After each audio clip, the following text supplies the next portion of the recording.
bem-vindo ao canal da Clínica Factum. E agradecendo a todos a audiência, lembrando que o nosso material está disponível no YouTube, no canal da Clínica Factum, e também na forma de podcast. Hoje vamos falar da importância da doação de sangue. Nós estamos no mês de Junho Vermelho. Nós vamos entrevistar o meu amigo e grande especialista, que é o Joselito Brandão. Ele é diretor médico do Serviço de Hemoterapia do Hospital Alemão Oswaldo Cruz. Ele é farmacêutico bioquímico, especializado em medicina do trabalho, saúde pública e hemoterapia, e tem MBAs de gestão de saúde, porque hoje o banco de sangue mudou muito, ele evoluiu e precisa de um grande gestor para tratar desta importância que é a doação de sangue. Bom, Joselito, bem-vindo, obrigado por você estar aqui com a gente. Obrigado, é um prazer e quero dar os parabéns para essa iniciativa tua de promover um assunto que é tão importante, que é o da doação de sangue, né? E como tudo na vida, conhecimento é poder, né? Conhecimento é força. E existe muito mito sobre a doação de sangue e eu acho que muitos desses mitos a gente pode derrubá-los hoje aqui com a tua entrevista. Então, vamos lá, com a nossa, né, que é a mágica da ciência. Mágica da ciência. Muito bem. Joselito, primeira pergunta. Qual a função de um banco de sangue no hospital? Bem, o banco de sangue hoje ele é integrado totalmente ao grupo de saúde, saúde pública, e ele cuida de transfusão de sangue. Mas para cuidar da transfusão de sangue, ele precisa captar essa, entre aspas, matéria-prima, que é o doador. Esse doador precisa ser captado, recrutado, ele precisa ser triado pelo banco de sangue, tanto triagem clínica como triagem sorológica, são os exames, e aí ele vai doar o seu sangue. Esse seu sangue vai entrar no banco de sangue em outro setor, que é o setor de processamento, lá ele vai ser fracionado em hemocomponentes, hemácias, plaquetas, plasma, e em seguida esse produto é armazenado para ficar disponível para a transfusão após receber o resultado de todos os testes, tanto de doenças infecciosas como de tipagem sanguínea e etc. Essa é a função primordial do banco de sangue. Captar doador, processar o produto e transfundi-lo. E onde é que alguém pode fazer a doação? Por exemplo, eu resolvo fazer uma doação. Quem eu procuro? Como eu procuro? Onde é que eu vou? É assim, a doação de sangue, em termos de localização, Libório, é muito simples. Todos os hospitais têm banco de sangue. E aqueles que têm apenas a chamada agência transfusional, onde não coleta doador, eles têm vínculo com algum banco de sangue que faz coleta de sangue. Então, a minha recomendação é procure o serviço de hemoterapia ou o banco de sangue do hospital mais próximo e lá você fica sabendo o endereço e o mais importante ainda, lá você vai ver as orientações para a doação de sangue. É importante essa nossa conversa, Liboni, porque, para você ter ideia, 20%, 18% a 20% dos candidatos à doação, ao passar na triagem, ele é inaptado, por diversos motivos. Ou porque tem anemia, ou porque está usando medicamento que não pode doar sangue, ou porque viajou para a região onde pode ter adquirido malária. Ou seja, tem uma série de fatores, ou porque é hipertenso, é um número enorme de motivos de inaptidão para a doação de sangue. E esse número de 18 a 20 é muito alto. Quer dizer, de cada 100 doadores, 20 voltam para casa ou para o trabalho sem doar. Isso causa realmente uma frustração e esses doadores normalmente eles acabam não retornando. Então, onde é que está o pulo do gato aí? É aquilo que eu disse no início, é informação. Então, se ele se informar sobre os critérios para doação de sangue, ele elimina esse fator. Então, desde que a gente criou o nosso portal, o nosso site, e a preocupação de informar os critérios para os doadores, tanto pela internet como realmente entregando folhetos durante as visitas aos pacientes para você requisitar doadores de sangue. Aqui você tem as informações onde o candidato que conseguir atender tudo que está aqui, que não é pouco, a chance de ele ser inaptado é muito pequena. Então evita isso. Evita isso. Agora, por exemplo, é comum supor, alguém vai ser operado por um trauma, algum acidente, aí o hospital pede para que os acompanhantes doem, aí você acaba entregando esse folder. Mas assim, se eu estiver em casa e eu não tenho essa situação, Tá certo. qual site que ele pode procurar Qualquer um, ele pode procurar, ele pega um hospital próximo e põe lá, banco de sangue do Hospital Beneficência Portuguesa, banco de sangue do Hospital Alemão Oswaldo Cruz, banco de sangue de Sírio-Libanês, etc, etc, ou um banco de sangue público. Todos vão ter isso. Clicou lá, todos têm todos os critérios para doação. Então isso aí é um avanço, para você ter ideia, Liboni, esses 18, 20% de inaptidão nessa triagem prévia, hoje ela baixou para 10 ou 12, olha que maravilha. Olha, então já evita da pessoa... Por causa de uma... E só para a gente ter uma visão assim por cima, então tem limite de idade, peso, tem essas coisas, né? Tem tudo isso, e isso tudo ele vê aqui. Tá. Né? Então, já que você perguntou, posso aproveitar para explicar. Tem sim. Então, peso. O doador precisa ter pelo menos 50 quilos líquidos, não, descontando roupas e calçados. Tá? Idade. O doador, a partir dos 16 anos, ele pode doar sangue. O número ainda é pequeno de doadores nessa faixa etária, não chega a 1%, mas a tendência é aumentar porque realmente existia um desconhecimento. Outro detalhe, idade limite, né, idade máxima. Até alguns anos a idade máxima era 60 anos, hoje até 69 anos. Só que acrescentou-se um detalhe aí. Esse doador com mais de 60 anos, ele só deve doar sangue se ele fez uma doação prévia aos 60 anos de idade. Quanto a esse intervalo entre doações, né, que é importante saber. O homem pode doar a cada 2 meses, desde que não ultrapasse 4 doações no ano. A mulher pode doar a cada 3 meses, não ultrapassando 3 doações por ano. Então, esse limite de número de doações é para evitar que ele consuma o seu estoque de ferro. O sangue ele é produzido utilizando ferro do organismo. Então, existe um espaço exatamente para poder preservar o doador. A quantidade disso, que a gente tira de sangue, mais ou menos?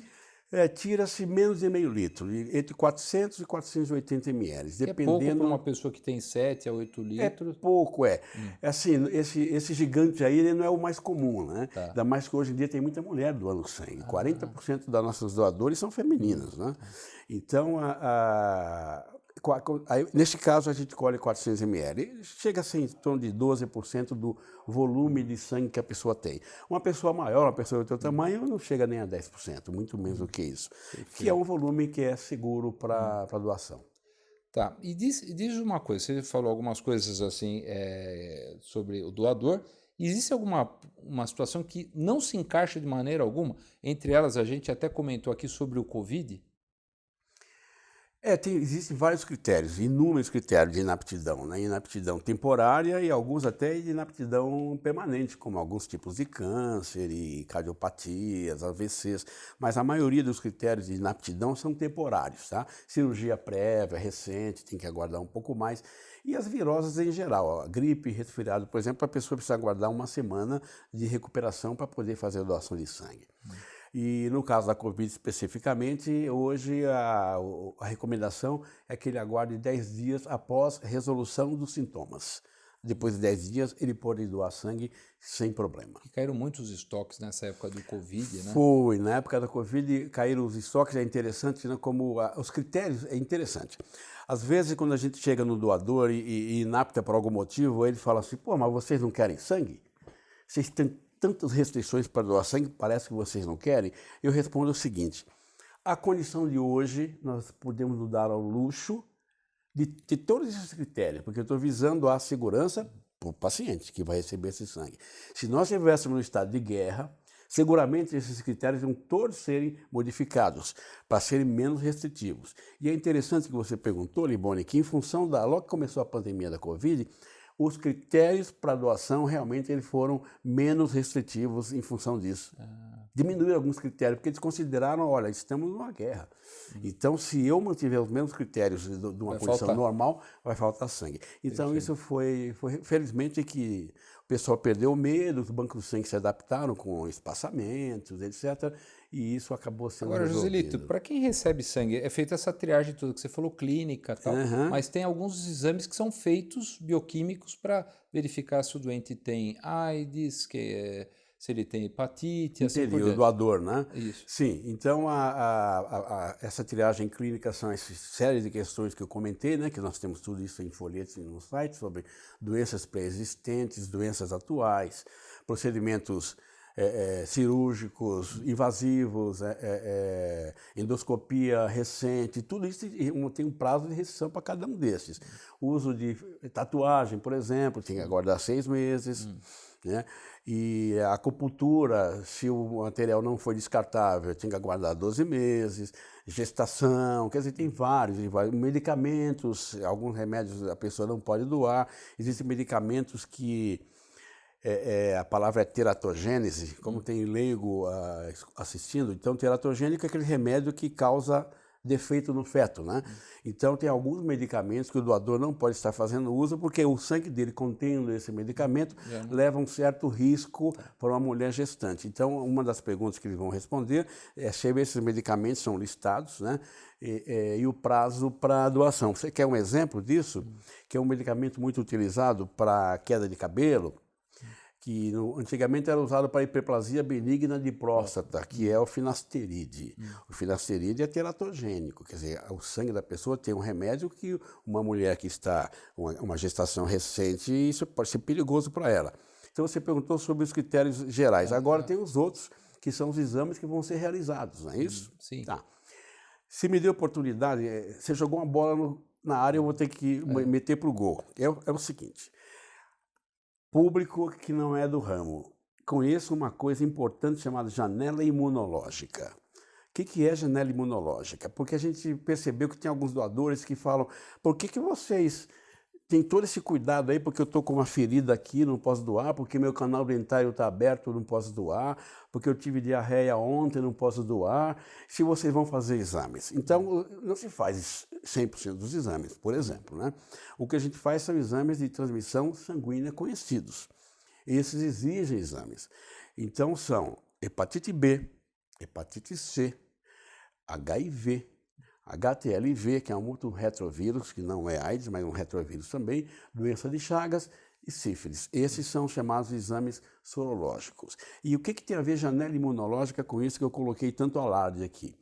Quando ele pergunta por que eu tenho que fazer esse monte de resposta, você faz tanta pergunta se o sangue vai ser examinado, é o seguinte, o doador que se contaminou há poucos dias de uma virose dessas, até um protozoário, hoje, depois de 3, 4 dias, o sangue dele vai ser examinado e não vai mostrar essa infecção.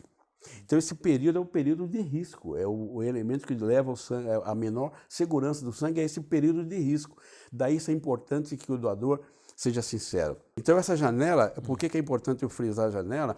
Porque o doador na triagem, a gente não teve essa oportunidade de falar ainda hoje, ele entra num confessionário. A sala de triagem ela é fechada, tudo dito lá é sigiloso, ninguém pode saber o que é dito, porque o doador ele vai lá para ajudar alguém, não para se beneficiar. Então, doação de sangue não é para ter a recíproca, é apenas pelo prazer de doar. E, nesse caso, se ele está lá para ajudar, ele vai ser sincero e responder com segurança todas as perguntas, que são 50, sei lá quantas perguntas que são feitas para ele. Tanto para protegê-lo, porque dependendo da resposta dele, ele não pode doar sangue. É um paciente que eu faço uma pergunta, e epilepsia? Já teve? Ah, sim, eu faço tratamento de epilepsia. Você não vai doar, porque você vai perder o sangue e pode ser que o teu cérebro sinta esse déficit de irrigação, você pode ter uma convulsão. Então, existem critérios para proteger o doador e critérios para proteger o paciente. E até existiu um tempo sobre aquela discussão sobre o homossexualismo, também por causa de doenças transmissíveis. É verdade. E hoje, como é que ficou isso? É verdade, é uma boa pergunta essa. Desde que surgiu a AIDS, vocês devem lembrar que no início ele estava muito relacionada com a transmissão sexual homossexual, né? Masculino. Né? Começou aquele estudo em 1980 e pouco, os exames saíram lá para 1985, então começou a se proibir doação por doadores homossexuais. Então, esse risco foi se diluindo, foi verificando aos poucos que não era só dos homossexuais e também dos não homossexuais. Então começou a se questionar esse critério e alguns países foram reduzindo esse intervalo de uma relação homossexual.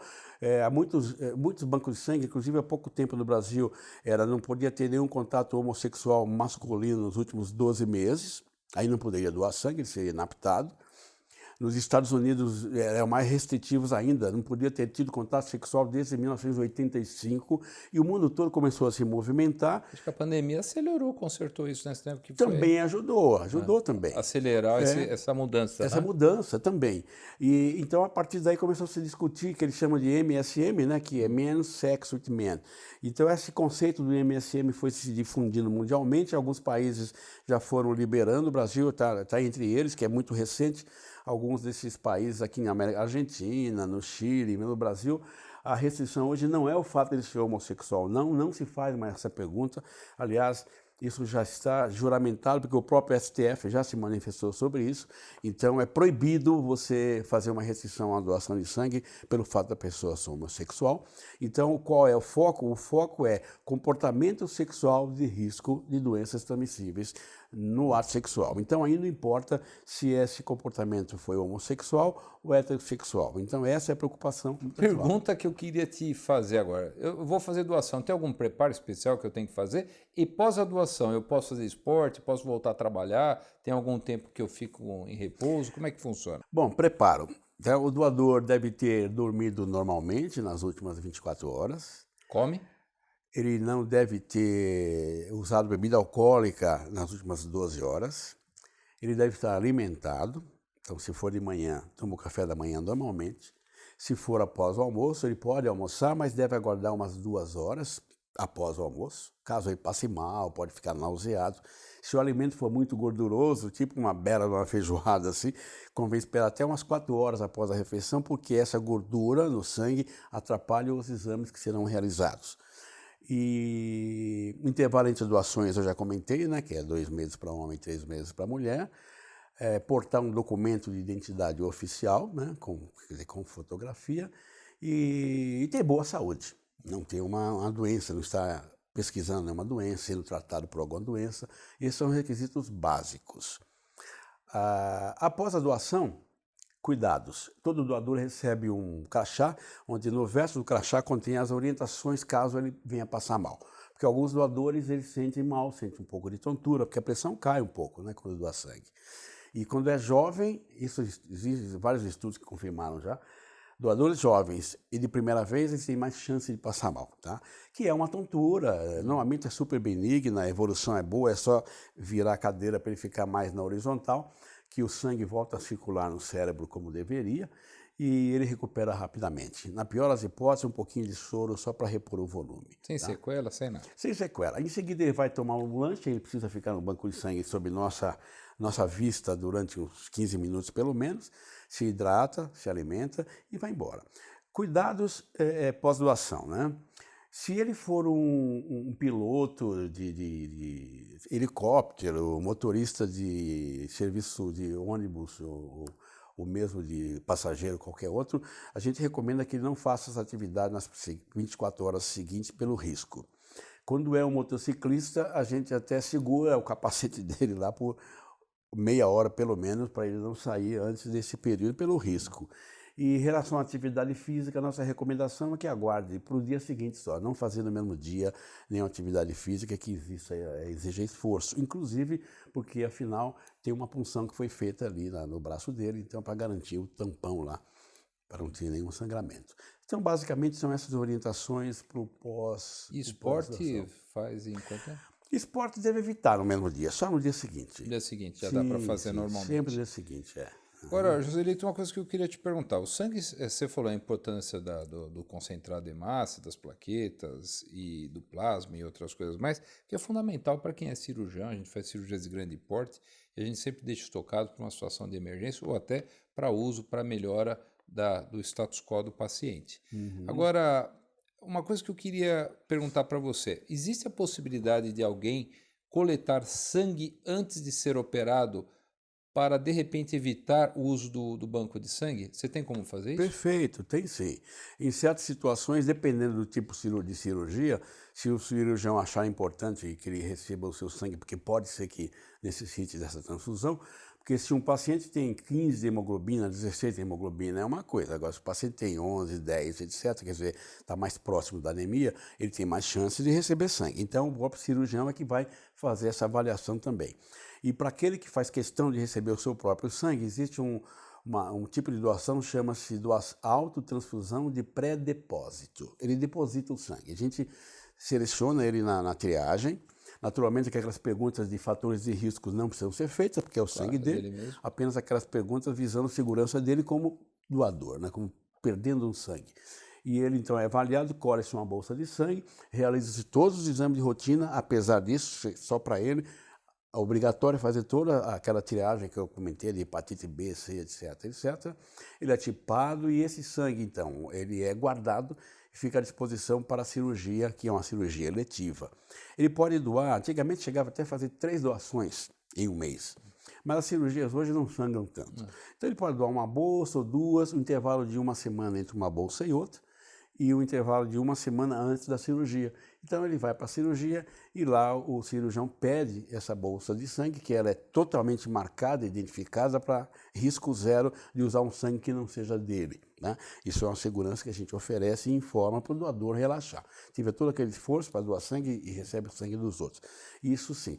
Existe essa possibilidade, isso é aberto nos bancos de sangue. Agora, para pacientes mais com restrições religiosas, né, que muitos vêm aqui e falam assim, olha, eu não posso receber sangue, e aí eles trazem uma série de alternativas para nós, termos para que a gente assine, e assim, eu acho que fica a critério de cada médico e cada instituição atender, né? Atender as restrições ou não do paciente. Agora, você pode usar algum outro substituto do sangue? Como é que está isso? No caso específico do Testemunho de Jeová, né, como o sangue separa em hemácias, plasma, crioprecipitado e plaquetas, tem alguns poucos que aceitam plasma e plaqueta pelo fato de não ser vermelho, né, porque depende como interpreta a Bíblia esse aspecto de não ser aceito a transfusão de sangue.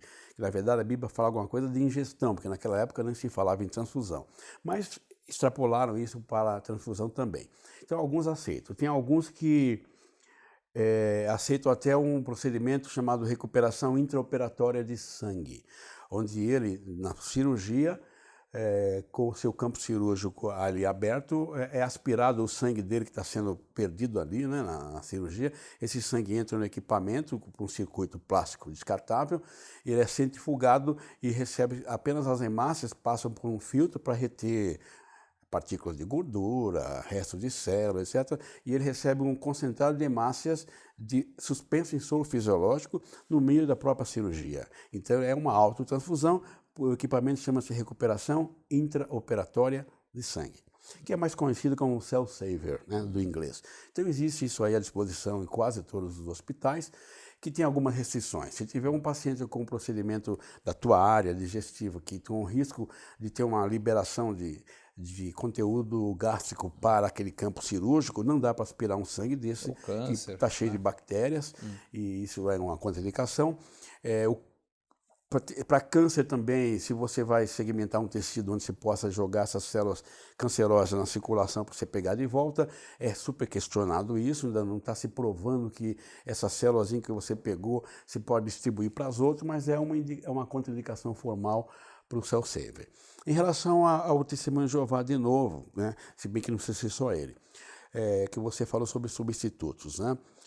Para o plasma, existem componentes que são retirados de plasma, né, de doadores. Isso é distribuído para a indústria, que o Brasil ainda está um pouco incipiente nisso, mas mundialmente existe indústria que usa esse plasma para obter os aí que é a diferença de hemocomponente e hemoderivados.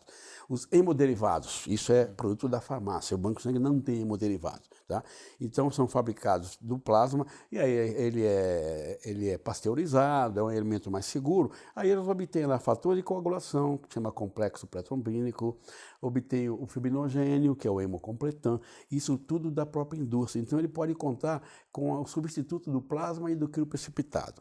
A plaqueta e a hemácia ainda não tem substituto. Então, o máximo que ele pode conseguir, conversando com o seu médico, seu cirurgião ou seu clínico, é fazer com que a sua taxa de glóbulos vermelhos e de plaquetas suba, caso ela esteja baixa, que é previamente utilizar componentes que estimulam a produção de hemácia. Por exemplo, nós temos eritropoetina, que é o hormônio que nós temos no rim, que ele é que estimula a medula a fabricar o glóbulo vermelho. Então, com esse medicamento, você pode aumentar um pouco a produção, uma hiperprodução deles. Da mesma maneira que existe trombopoetina, que tem a mesma função em relação a plaquetas, para aumentar também a síntese plaquetária. Então, existem alguns recursos que podem melhorar um pouco a condição do paciente, para que ele vá para a cirurgia com uma reserva maior, então com menos chance de precisar de transfusão. Então, existe sim. Agora, existem situações, Liboni, que aí não tem jeito. Uma emergência, claro. Não deu para você preparar para dar complexo de vitamina B12, suplementação de ferro, não dá tempo. Então, aí aquele problema de bioética que você sabe que não vamos discutir aqui porque é muito complexo. Sim. Isso realmente é um problema e houve casos de pacientes que preferiram realmente morrer, outros preferiram que a família não soubesse.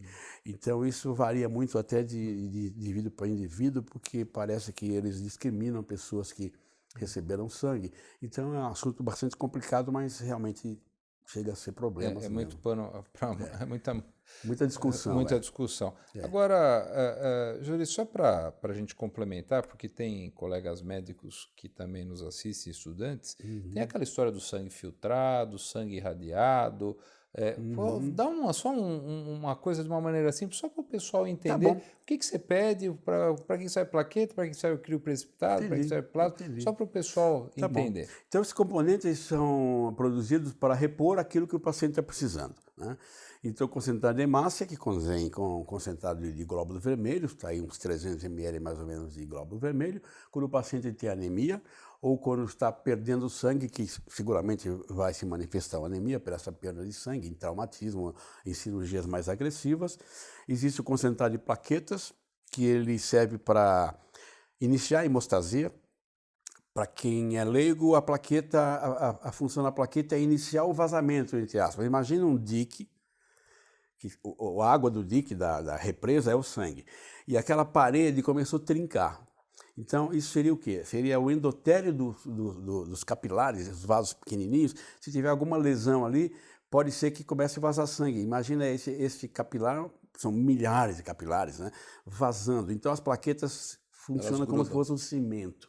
Elas vão lá e elas têm uma capacidade fantástica de se grudarem uma na outra e formar uma rolha mesmo, uma micro-rolha ali, para poder tampar o orifício que está vazando naquele pequeno vaso, naquela arteríola ou aquela vênula. E em seguida, então, vem os componentes que estão circulando no plasma, que são chamados fatores de coagulação.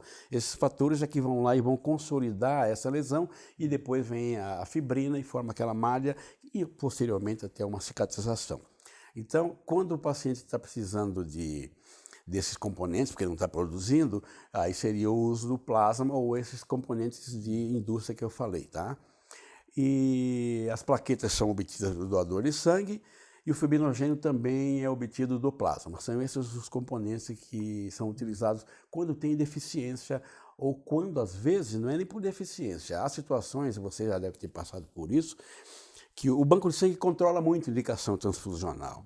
Porque não existe risco zero na medicina, né? Nenhum procedimento médico, cirúrgico, tal. Então, a indicação tem que ser muito bem feita e o banco de sangue tem um controle. Então, existem gatilhos. Se a paciente está bem com 20 mil plaquetas por milímetro cúbico, ele vai continuar assim. Agora, ele vai ser submetido a um procedimento invasivo, é pouco, então ele precisa receber uma transfusão para complementar o seu nível plaquetário. Para poder fazer uma cirurgia. Para poder fazer uma cirurgia. 50 mil, se for cirurgia central, então, craniana, 100 mil plaquetas. Então, o plaqueta é utilizada com essa finalidade para repor. Então, já houve vezes que o centro cirúrgico solicita uma transfusão de plaquetas para um paciente e você vai olhar a contagem de plaquetas dele, está normal, 200 mil plaquetas por milímetro cúbico. Qual a indicação? Ele está utilizando um medicamento anticoagulante. Então, você está usando anticoagulante, você está usando antiagregante plaquetário, como aspirina, né? Esses outros anti-inflamatórios, o mesmo antiagregante plaquetário, não adianta, não importa que ele tenha 150 mil. Então, é importante que quando o médico pede uma transfusão, que ele informe. o nível de plaqueta está normal, mas ele está hipocoagulado devido a isso, aquilo, etc. Aí muda para crio precipitado, é outra história. Aí vai para crio precipitado. A história é complexa. Eu me lembro... Desculpa, eu não falei sobre irradiação que você me perguntou. Posso falar agora? Pode, claro. Bom, todo o sangue do banco de sangue, no nosso banco de sangue, não são todos, mas cada vez mais, eles são filtrados, passam por um processo de filtração, o concentrado de hemácias, tá? Porque naquela centrifugação, que é por densidade, por peso, que separa glóbulos vermelhos, que é o que é o mais pesado, o plasma é o mais leve, e entre os dois fica uma camada chamada camada leucoplaquetária. Ali tem os leucócitos e as plaquetas. Um pouco desses leucócitos ficam junto com as hemácias, não é aquela separação estanque, né? Então, essa hemácia que eu obtive, ele tem muito leucócitos, glóbulo branco. O glóbulo branco ele é muito bom para a gente dentro do nosso organismo, porque nos protege contra ataques de invasores, bactérias, vírus, etc. Mas na bolsa de sangue, ele pode fazer um pouco de estrago, porque ele acha que o paciente é que é estranho, ele começa a querer atacar o próprio receptor de sangue. Então, embora tenha poucas hemácias ali, ele é filtrado, a gente filtra para remover as hemácias, remove 99,9% da hemácia, e esse é o produto que é chamado concentrado de hemácia leucorreduzido. Concentrado de plaqueta leucorreduzido ou desleucotizado. E a indicação dele não existe um motivo específico, e sim é para reduzir a chance desse paciente formar anticorpos contra esses antígenos leucocitários, chamados HLA. Porque se ele começa a formar anticorpos contra esses HLA, ele começa a se sensibilizar. Então, um dia pode ser que ele comece a atacar plaquetas, a plaqueta não rende. Então, realmente, um produto leucotizado é um produto de excelência. Diminui a chance de ter calafrios, porque o glóbulo branco, ele dentro do organismo, ele pode dar uma reação, entre aspas, reação alérgica, e a pessoa ter calafrios, etc, etc. Então, com isso, você filtrando esse filtro, leucotizando, é melhor. Então, dentro do possível, quando o convênio cobre, quando o SUS cobre os custos, o produto concentrado de hemácia leucorreduzido. Tá? No nosso serviço, e muitos, são 100% leucorreduzido, porque não tem esse problema de se cobre ou não cobre. Só temos leucorreduzido, concentrado de hemácia, né? E plaqueta. Agora, o último, que é o irradiado. A irradiação de sangue, nós temos um problema que, infelizmente, o colega não sabe muito bem a indicação. Isso. Tá? Por isso que eu estou te perguntando. Você perguntou, o pessoal, né? Não sabe. Não é uma coisa assim objetiva, absoluta. Isso pode ou não pode, mas é assim, a princípio, não sei se eu explico agora qual o motivo de se irradiar. Pode, claro. Então é o seguinte, mesmo que eu filtre o sangue, vai sobrar um pouquinho de glóbulos brancos naquele concentrado de hemácias. Tá? Aquele concentrado de hemácias dentro do organismo, os glóbulos brancos que estão lá, começam a achar que quem é estranho é o próprio paciente, que ele vai estranhar aquela célula, então ele pode querer atacar esse paciente. Mas, na prática, ele faz esse estrago de atacar o paciente, não faz por uma razão muito simples. Nosso organismo tem um sistema imune que, antes de ser atacado pelo glóbulo branco, ele destrói o glóbulo branco. Tá? Só que tem duas exceções. Primeiro, o paciente imunossuprimido. Então, se ele é imunossuprimido, ele deixa o glóbulo branco contaminante, entre aspas, desse concentrado de hemácia, entrar no organismo e ele fica lá tentando destruir mucosas, destruir células. Então, tem uma doença extremamente fatal, 95% de letalidade, fatalidade, chama-se reação do enxerto contra o hospedeiro. Tá? Essa reação, o nome é claro, né? O enxerto, no caso, eu recebo um sangue, mas tem um glóbulo branco lá que vai me atacar. Então, é o enxerto, o glóbulo branco, que vai me atacar porque eu sou hospedeiro. Então, quando é que isso acontece? Se eu sou imunossuprimido, então eu não vou destruir esse glóbulo branco, ele vai continuar lá me destruindo. Então, a indicação número 1, paciente com imunossupressão severa deve usar produto irradiado. Dificilmente vai ser um paciente cirúrgico, exceto um paciente que tem uma doença oncológica, mas que esteja imunossuprimido. Ele pode ter uma doença oncológica, mas está com 3.000, 4.000 leucócitos, então não é o caso. Tá? Então tem que ser bem indicado. E o outro caso que é muito interessante, que pouca gente sabe, o sistema imune é que vai evitar que os glóbulos brancos daquele sangue me ataquem. Não é isso? Meu sistema imune está bom. Se eu tiver com o sistema imune rebaixado, eles vão me atacar. É o tal da reação do enxerto contra o hospedeiro. Agora, olha que situação interessante. Se eu receber um sangue de um irmão meu, que os glóbulos brancos são meio parecidos com a minha genética, esse glóbulo branco não quer saber se é irmão ou não, ele vai querer estranhar as estruturas do paciente.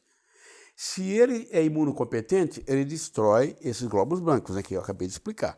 Mas se for um irmão com a semelhança muito grande dos antigos HLA, eu, organismo, não vou achar ele estranho e não vou destruir ele, mesmo sendo imunocompetente. Eu não sou imunossuprimido. Mas aquele leucócito ele é tão parecido com o meu que o meu organismo vai relaxar e vai deixar ele me atacar. É aquela pessoa que você toca a campainha, você dá uma olhadinha pelo olho mágico e fala assim, é de casa, assim, abre a porta e na verdade ele entra lá como se fosse teu irmão, quando chega perto demais não é, ele é um ladrão, ele vai te destruir. Tá? Então, resumindo, indicação de irradiação, eu demorei um pouco mais, porque é mais complexo mesmo, né? São duas situações, paciente com imunossupressão severa, tratamento de quimioterapia pesada, transplante de medula óssea, etc., ou parentes de primeiro grau.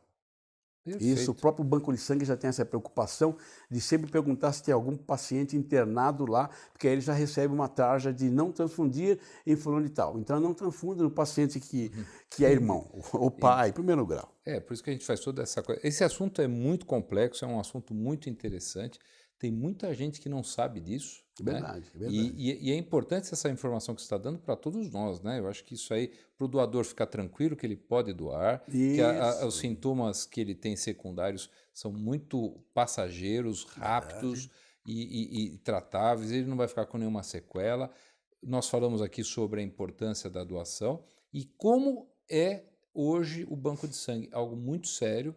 É um negócio muito complexo, por isso que precisa ter uma gestão uma formação, importante. E assim, para as pessoas ficarem tranquilas, mesmo quando elas receberem sangue, porque elas vão estar recebendo algo de qualidade. Eu acho que algumas doenças vieram, como a AIDS, que melhoraram. Eu me lembro que eu estava até comentando com você. Verdade. E a AIDS fez até acelerar os processos melhor. Então, as coisas ruins trouxeram coisas boas. E trouxeram os médicos que nem você de peso para estar aí trabalhando e fazendo o diferencial para nós. Porque é uma ciência, né? A hemoterapia realmente tem uma complexidade que você lida com imunologia, com doenças infecciosas, ao mesmo tempo com pacientes oncológicos, porque o banco de sangue também colhe células para transplante de medula óssea, né? Sim. Então, realmente é um campo muito grande, sim. É um campo muito bonito. Grande, Mas aí nós vamos ter que te chamar outro dia para a gente conversar sobre isso. Olha, eu queria te...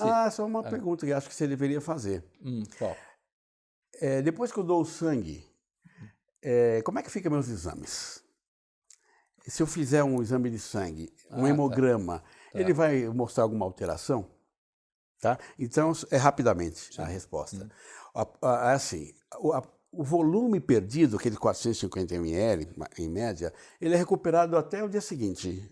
A pessoa vai sentir mais sede, vai se hidratar, vai beber mais água e tal, então o volume sanguíneo recupera rápido. As plaquetas perdidas naquela bolsa de sangue recupera em no máximo 48 horas, um pouco mais às vezes, recupera as plaquetas. Já a parte vermelha, que são os glóbulos vermelhos, eles demoram um pouco mais, em torno de 40 dias, para a pessoa atingir o mesmo nível que ele tinha anteriormente. Então, um hemograma, por exemplo, só vai se normalizar totalmente depois de 40 dias. Perfeito, mas eu tenho muito assunto para falar sobre isso. E eu queria te agradecer, obrigado pelas informações. Tá? Disponha, e foi um grande prazer estar com você de novo aqui com a gente, tá bom? Disponha. Obrigado. Eu que agradeço. Tá? Eu só queria mais uma palavra final para terminar, que é doador, candidato, se prepare para doar sangue no sentido de se informe. Você, quando vai fazer uma endoscopia ou qualquer exame, você não lê quais os critérios que você deve fazer para poder doar sangue, para poder fazer o exame de colonoscopia, endoscopia. Faça a mesma coisa. Você vai fazer uma doação de sangue, não é qualquer coisa não. É muito, né? Então, se oriente, leia os critérios para doação de sangue, para você não ir lá perder seu tempo.